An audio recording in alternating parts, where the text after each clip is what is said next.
que você deveria registrar a sua história em um livro, a sua história, deixar a sua história, o seu legado por escrito, né? A primeira coisa que eu vou falar para vocês é o quê? A gente vive hoje na era da informação, mas também a gente vive na era do esquecimento rápido. E o que isso quer dizer, a era do esquecimento rápido? A gente está vivendo essa velocidade das redes sociais.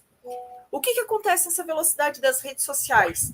A gente posta um conteúdo, a gente posta um stories, 24 horas depois isso sumiu. A gente posta uma notícia no feed, amanhã ela já é notícia velha. Então, o que acontece? Tudo que a gente vai contando para vocês, tudo que a gente vai colocando é uma coisa que vai se esquecendo e vai se apagando rapidamente, né? E é o contrário do que acontece quando a gente escreve um livro, né, Jeff? Com certeza, né? Quando você escreve um livro, você deixa algo para a posteridade, né? A gente costuma dizer que tem aquela frase que a gente diz assim, né? Quem você quer que conte sua história quando você não estiver mais aqui, né?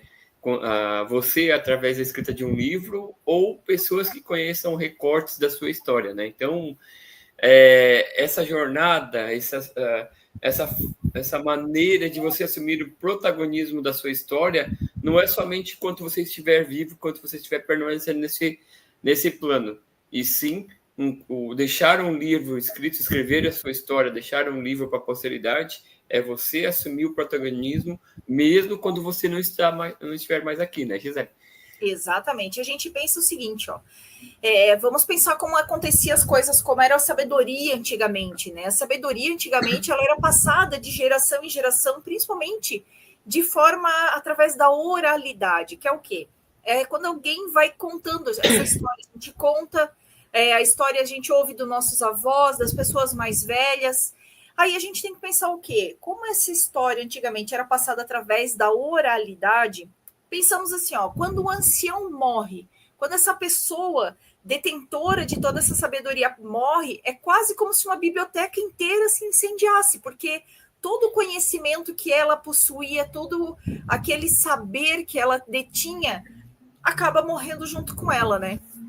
E aí, eu diria assim, ó, se você hoje pudesse perguntar alguma coisa para os seus bisavós, né?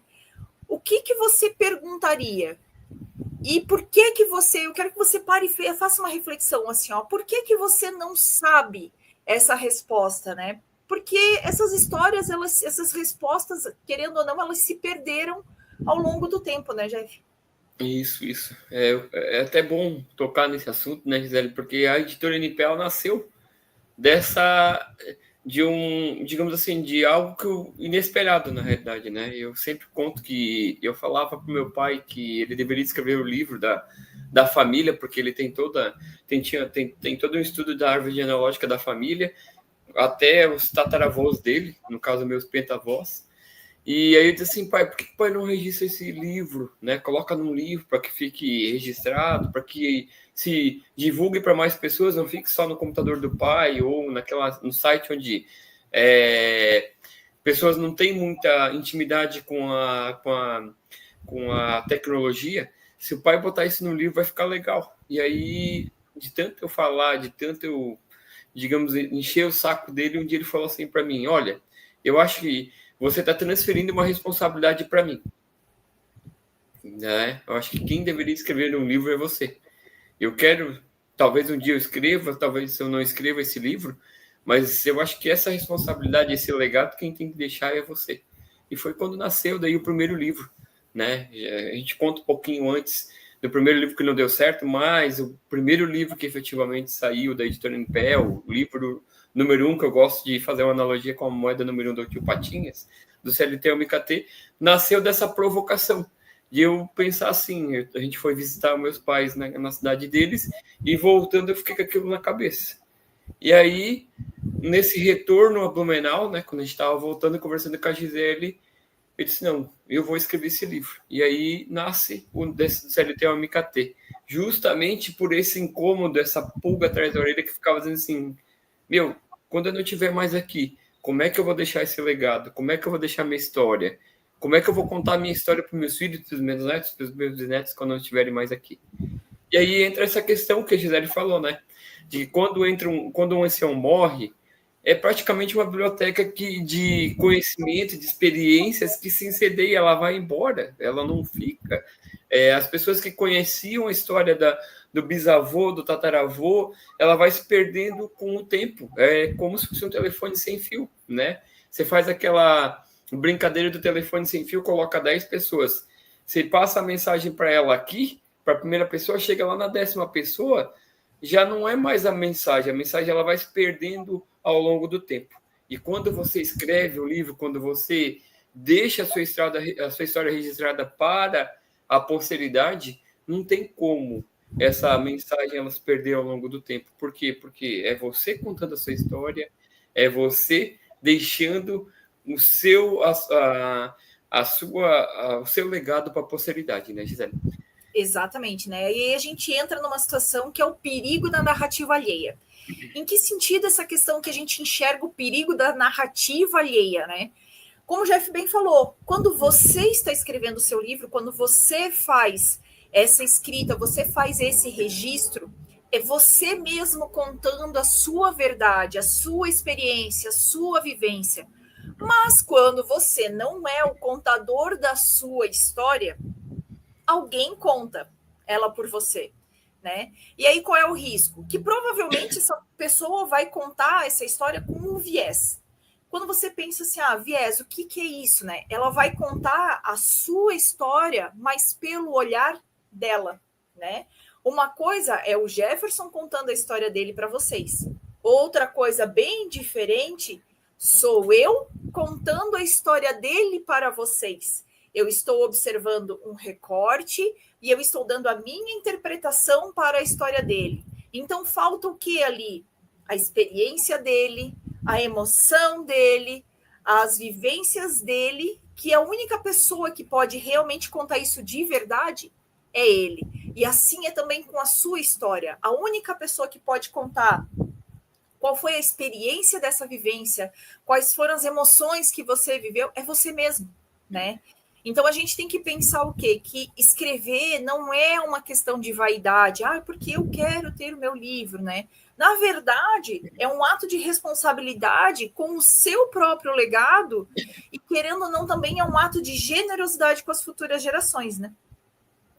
Eu gosto de falar, né, que quando você tem algo para compartilhar, para deixar para a posteridade, quando você tem um conhecimento, um método, quando você tem uma experiência de vida que pode impactar positivamente outras pessoas, que pode transformar outras vidas, se você não deixa ela registrada, você está sendo um tremendo de um egoísta.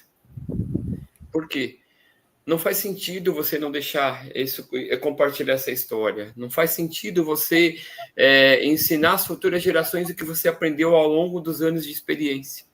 Essa mudança de mentalidade, ela tem tomado cada vez mais corpo no Brasil. A gente vê hoje um movimento de pessoas muito maior do que 10, 15 anos atrás. Claro, por conta da facilidade da tecnologia, por conta de uma série de outros fatores que poucos anos atrás, 20, 30 anos atrás, era um pouquinho mais complicado, 10 anos atrás era um pouco mais complicado, né? Mas hoje não tem mais desculpa, né, Gisele? Hoje você consegue deixar essa história registrada num bloco de notas do computador, você pode deixar lá no editor de texto online, na sua rede social, enfim, você pode criar um Instagram, por exemplo, contando partes da sua história em posts, por exemplo. Então, não tem mais sentido você não compartilhar esse conhecimento, né? E aí a Gisele traz essa questão da narrativa alheia, né? Quantas pessoas que a gente conhece a história contada por outras pessoas e que não é a verdadeira essência, a verdadeira experiência, emoção, generosidade da pessoa. A gente conhece história contada por outros. Agora, quando você pega um livro de um escritor, onde ele contava a história dele, onde ele escrevia poesia, histórias, do pensamento, da emoção, do conhecimento dele, você é outra pegada, né? Então, quando você está escrevendo um livro, quando você deixa esse legado para a posteridade, o que acontece? Acontece que é você contando essa história e ninguém mais. Mesmo você não estando mais aqui. E quando você não faz isso, não deixa isso registrado, o que acontece? Você vai passar de uma vaga lembrança ou vai ser uma saudade de alguém que lembre de você e você fique, a sua história ela fica alheia à mercê de ser contada por outras pessoas, né, Gisele? Exatamente. A gente tem que pensar que a escrita, nesses casos, como a gente está explicando para vocês, ela serve como uma âncora, onde faz com que que a sua presença, que a sua história permaneça, mesmo nesse mundo efêmero, mesmo nesse mundo líquido de redes sociais, onde eu contei uma história hoje, 24 horas depois ela já deixou de existir, né? Então a escrita, ela traduz essa questão da permanência da sua história dentro do mundo real, né?